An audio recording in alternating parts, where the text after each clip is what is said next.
All right, I'm back out here with my John Deere 5055D, the 348 square baler, number 442 pan kicker, and a kind of a crooked kicker rack. It needs some work. But looking down here on my west field, I've got the low ground baled and I got this plateau baled earlier. But we're going to go down and see if we can bale this hay 3 windrows into one. And as I mentioned in the last video about the low ground, we've been in drought for months and months, and then we got like 4 days of rain, various intensities. And my east field we cut right after that rain quit, and it was pathetically thin. Even the low ground down there was thin. But as we got away from that rain and the grass got to absorb it, there was definitely more undergrowth down there and in this field right here. So the windrows are bigger, and we'll see how many bales I get. Should be interesting.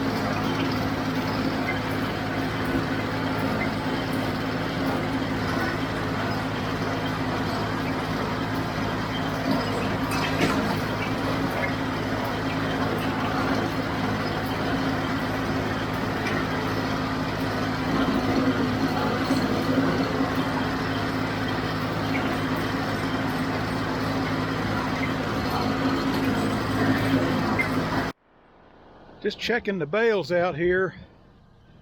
I tightened the tension up a little bit.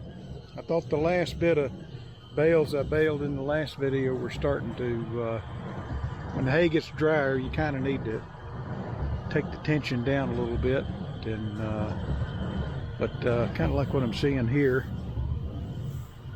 color's just tremendous on this hay. But I like the string where you can just barely lift it off the bale.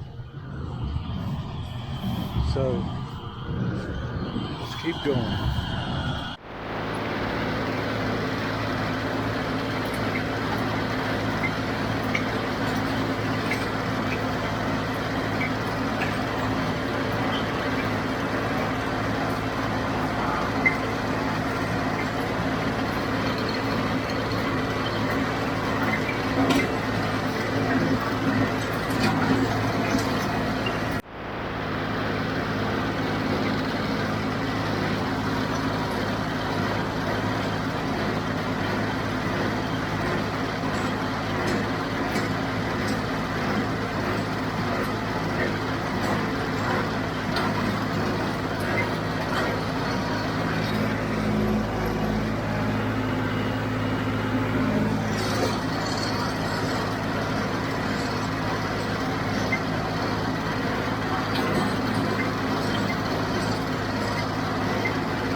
Alright, so I'm finished with this field.